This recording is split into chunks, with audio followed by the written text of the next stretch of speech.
안녕하십니까. 국민권익위원장 유철환입니다. 지금부터 지난달 9일 국민권익위원회 전원위원회에서 의결되어 국토교통부, 환경부 등 5개 기관을 대상으로 권고한 건설 현장 고충 해소를 위한 제도 개선 방안에 대해 말씀드리겠습니다. 최근 원자재 가격 및 인건비 상승과 맞물려 건설업계의 수익성 악화가 계속되고 있는 가운데 이로 인한 부실공사 등 건설 안전이 우려되고 있습니다. 특히 중소건설업체의 경우 건설 안전 사고 예방 관리 부담과 더불어 제도적인 진입 장벽으로 인한 하도급 수주 물량 감소로 회사 운영의 고충이 큰 상황입니다. 이에 건설 현장에서 겪고 있는 고충을 해소하기 위해 권익위는 중소건설업체 및 안전 분야 시민단체 관계자들과 만나 소통하며 건설 분야 전반에 관한 애로 및 건의사항을 청취하였습니다.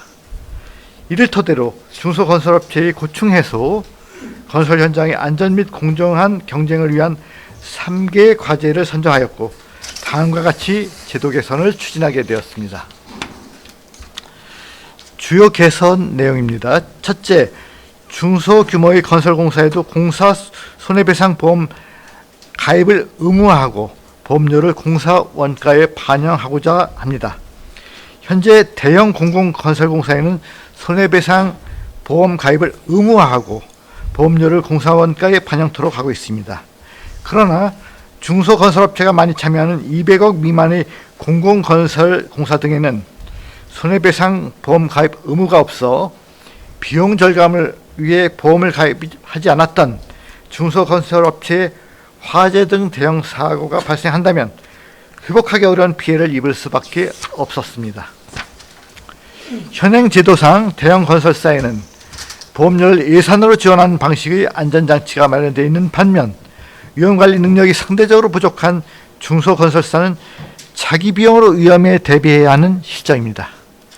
이에 권익위는 모든 공공건설공사 또는 단계적으로 손해배상 보험 의무 가입 적용 공사 규모를 확대하고 해당 보험료를 공사원가에 반영하는 방안을 정책 제안하고자 합니다.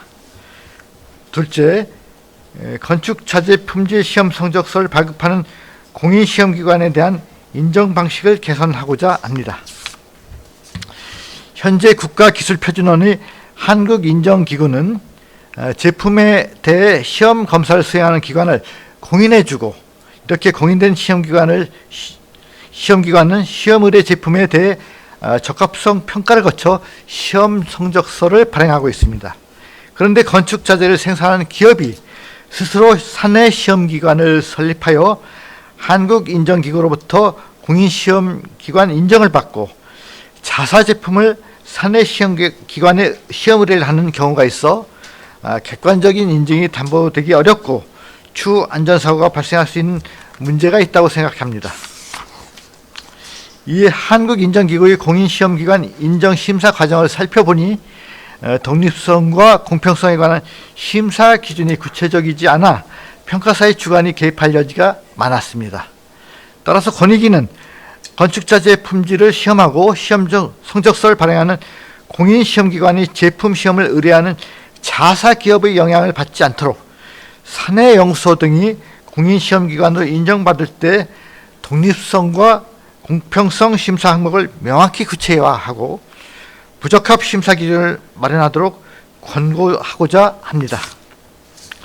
마지막으로 공공하수처리시설 단순관리 대행업체 선정 방식을 개선하고자 합니다.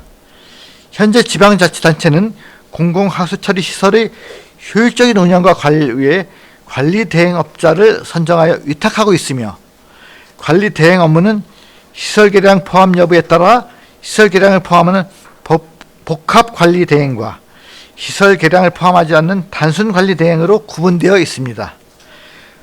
복합관리대행의 경우 시설계량 등 복잡하고 높은 수준의 기술이 필요할 수도 있으나 단순관리대행의 경우에는 해당 하수처리 시설에 적용된 공법과 공정에 따라 시설물을 운영하고 관리하는 것이라 뛰어난 기술을 필요로 하지 않습니다. 그럼에도 불구하고 복합관리대행과 단순관리대행 모두 기술평가 결과로 선정된 관리대행업자와 가격 협상을 통해 입찰하는 상황이어서 불필요하게 낙찰 가격을 높여 예산 낭비가 될 수 있고 수탁 실적이 없어 기술평가에서 불리한 신규 업체나 중소기업의 입찰 참여가 사실상 제한되는 문제가 발생하고 있습니다. 이에 대해 권익위는 단순관리대행의 경우 낙찰자 선정 과정에 가격 평가를 합리적으로 반영하는 등 평가 요소를 다양화하도록 권고하여 새롭게 진입하는 중소기업의 참여를 확대하고 공정한 경제적인 기반을 마련하고자 합니다. 건설 현장에서 발생하는 작은 고충의 목소리가 법령과 제도의 사각지대에 가려진다면 결국 국민의 안전에 큰 위협으로 다가올 수 있습니다. 이번 권익위의 제도 개선을 통해 건설 분야의 국민 안전과 공정한 경쟁을 위하여 한 걸음 나아갈 수 있는 계기가 되기를 기대합니다. 앞으로도 권익위는 현장의 목소리를 듣고 움직이고 바꾸도록 노력하겠습니다. 이상으로 브리핑을 마치겠습니다. 감사합니다.